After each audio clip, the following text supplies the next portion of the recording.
Okay. So, right here, do we feel like we have a legit 1-2 punch at the wide receiver spot?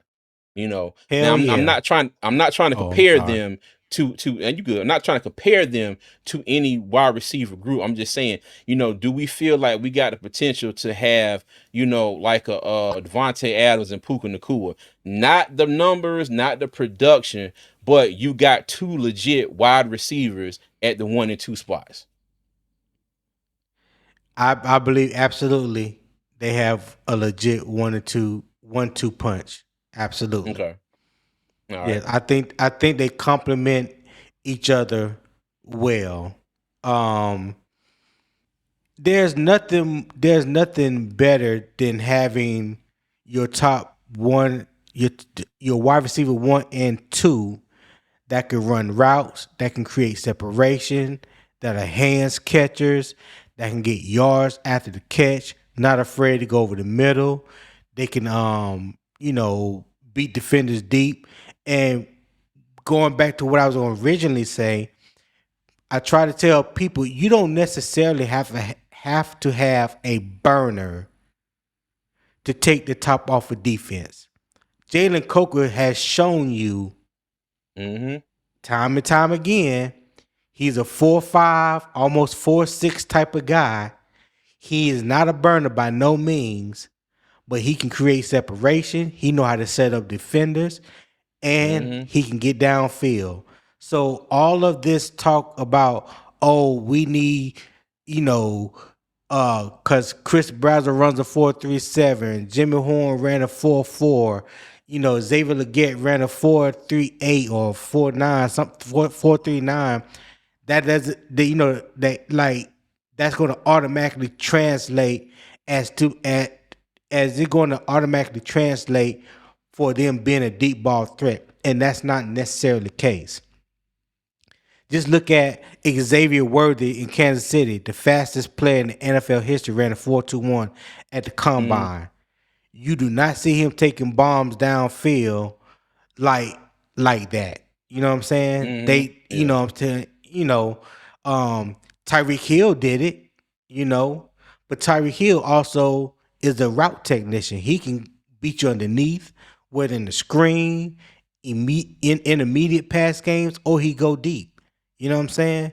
Just Mm-hmm. having raw speed doesn't necessarily mean that you just all of a sudden is a deep ball threat. It doesn't work that way. Some of the best. Puka Nakua ran a 4.53 at the combine. He's not a burner, but he's a deep ball threat. Mm-hmm. AJ Brown, same thing, deep ball threat, but he's not a burner. You don't have to have Mm-hmm. this crazy, dumb speed just to be a deep ball threat. Know how to Mike set up a Evans. defender. Yeah, exactly. Another four Mm-hmm. five three guy. You and, Mm-hmm. and for Mike Evans' case, use your size to your advantage. That's what I want to see Terrell McMillan do. They both six Mm-hmm. five. Mike Evans is a little bigger. Mike Evans played around like 230, 235. Tech is playing at 220 this year. But use that size to your advantage. Use that catch radius to your advantage. That's all you got to Facts. do. Facts. That's What my you think, TED Pop? talk. Well, I mean, I really can't push back on it that much anyway. I mean, Yeah, I know they you can't. paid they paid him, um, and I mean, I think he deserved to get paid. Maybe earlier than I wanted, but it doesn't matter. I'm glad Jalen Coker's here. If you've ever watched a game with me, and anytime he catches the ball and do something crazy, I'm like, hey, do a line. It's Coke time. That's for all y'all Coke heads out there. I I think Wow, I never the heard that. uh Yo, I think do a I line is think the coke Carolina time. Panthers I'm not. have put themselves on a map to show other players that want to be a Carolina Panthers or putting their eyes on us as playing in college. Even if you go undrafted, we know how to bring you in and develop you, and you can earn your spot. You can play in the NFL. Like your dreams can come true. And Jalen Coker is one of those prime examples. So he is our number two right now. And hopefully he keeps the job. I mean, because this wide receiver room could be very dangerous if it all puts together. I mean, the perfect scenario is to have all five of our guys to can come in at any time and tear you up. Yeah. And Mm. that would be the perfect dream because I really hate the discourse of so many Panthers fans hating on our players or not giving each other, time. Coker has did an exceptional job. He is our number two, and you know what I'm saying. Hey, this should just motivate anybody else that's behind him. Hey, get your stuff together because he was in a way worse situation than y'all was. I mean, weren't nobody paying attention to him. Exactly.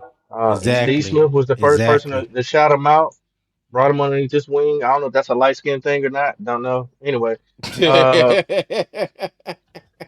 uh, so that's at Well, I least at would least Steve still hit on one wide receiver we actually took. Finally, Well, I agree with both of you. I do think that we have, a legit 1-2 punch at wide receiver. Now, some things to factor into that. Like I said, Coker being able to play the entire season, and the health of both of them in general. You know what I mean? I hope they both get out here and can stay healthy because, like I said, I think you see this combination on the screen right here from game one. All right, from the jump this season, I think we're gonna see something special if they're able to stay healthy and stay on the field together. And in turn, this combination of Tet and Jalen Coker will also trickle down and help Excel, Brazzle, and whoever else is on the roster. Okay.